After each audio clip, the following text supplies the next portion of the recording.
Hey there, my friends. Eric Andres, your guitar sage here, and today I'm going to show you a lesson on the major scale. Okay, now this is what I call Form 1. It's a 1-octave scale, and it is the number one scale that you need to know not only for exercises, but also for anything else that you're going to be approaching in regards to music. Building chords, talking about chord progressions, talking about other scales, talking about embellishing chords, all. And what I mean by this is the major scale, you've heard that before, do, re, mi, fa, sol, la, ti, do, is, or 1, 2, 3, 4, 5, 6, 7, 1.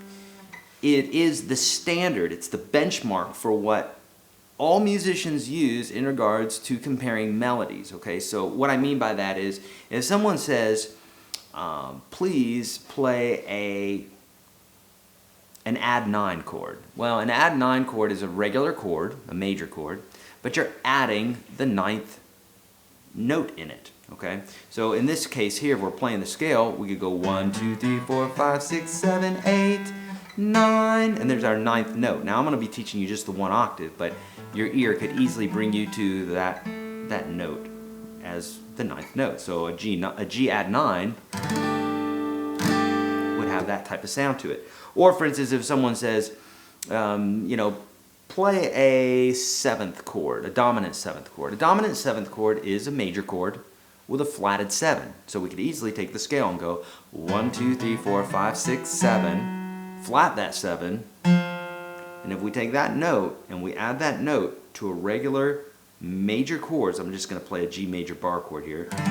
There's our G major chord. If I add that note to our G major chord, it creates a 7th chord, also known as a dominant 7th chord. So there's a lot of reasons for understanding why this scale is so important. Not only am I going to show you how to play this, you're going to know how to play it in every key, meaning you can solo in any key, major or minor, doesn't matter, okay? Now, if the song's in a major key, then that's going to be your first note. If it's in a minor key, we'll talk about that. Okay, so first off, if you want a physical representation of this scale, other than what I'm going to show you here, make sure you go to yourguitarsage.com, make sure you download that free ebook, and that will help a lot because you'll have the visual representation of that. Okay, so without further ado, let's go into this. We're putting our first finger in second position. It means our first finger is behind the second fret. And we're going to start this scale off with our second finger. So it's the second finger is at the 3rd fret of the low E. So we're going to say, I'm going to call them fingers 2 and 4 here. So you're going to play fingers 2 and 4. On the next string, 1, 2, and 4. And on the next string, it's 1, 3, and 4. Okay? Now, you don't want to be doing a lot of shifting. You're staying in one position, okay? Second position, meaning first finger's behind the second fret. So if you follow that protocol, your hands will move across the fretboard like this, making it very easy, and you'll know all the time where each finger should be, okay? So again, 2 and 4, 1, 2, and 4, 1, 3, and 4. It'll take you some time to get there, but what's cool about this scale is, and you can rewind this and watch it again if you still need help, but this is a G major scale because it starts on the G. If I wanted to play a G sharp major scale, the only thing I have to do is shift up to the 3rd position and play the exact same form. You don't have to understand about sharps and flats, okay? At least yet. You can just go right into it. If I wanted to play an A major scale, I scooch it up another half fret. So this is an A, or another half step or 1 fret. I moved up. This is an A, so that's an A major scale. A sharp major scale. B, C, C sharp, D, D sharp, E. Easy enough, right? So it's basically, I'm playing the same exact form every single time. We're just starting on a different note, and that in turn creates that specific scale. Pretty cool, huh? Now, here's the deal. If someone's playing in the key of G, you could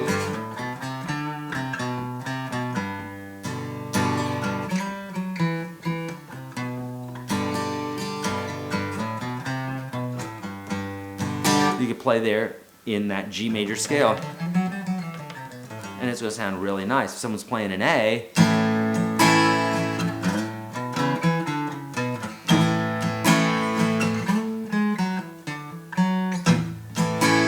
I can use the A major scale, or if I was in E, I would use the E major scale. So you can use this for any key if you know the key of the song. Now, if it's in a minor key, the only thing you have to do, remember I said you could use the same scale in a minor key. If a song's in a minor key and you know what the tonic is, you know what key it's in, then the only thing you have to do is go up 3 frets from the tonic and play that major scale, and it will work. So for instance, if we have a song that's in the key of E minor, like for instance, off the top of my head, Nothing Else Matters by Metallica. You may have heard of this before, so I could use my G major scale.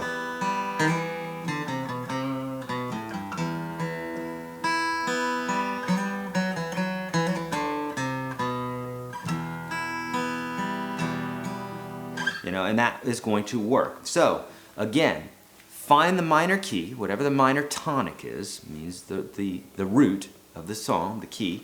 Then you go up 3 frets from that and play the major scale there. Okay? So I'm going to show you a bonus thing here too. This scale, you can work up the fretboard. We said that, right? In any key. You can take that same scale and put it here on the 5th string. Start it on the 5th string and play the same exact form, and whatever your first note is, that's the name of that scale. Makes it twice as powerful, right? All right, my friends, I told you this was going to be a very powerful lesson of a very powerful scale. So, hey, if you need any help with anything, that's my job. That's what I've been doing for many, many years now, and I want to help you. So please, anything that you want to do on the guitar, you can do. This is not a pep talk, it's just truth. I know this because I used to not play guitar. Same thing with Jimi Hendrix and Eddie Van Halen and all these other folks. They, at one point, didn't know how to play guitar whatsoever. The first day they played the guitar, they were terrible. Terrible at bar chords, terrible at scales, terrible at regular chords. And then they practiced and they got a little bit better and better and better and better yet until they were absolutely amazing. Same thing goes for you. If you're practicing the instrument, you're going to get better. It's impossible not to. So don't be so concerned with all the details. Just play, have fun.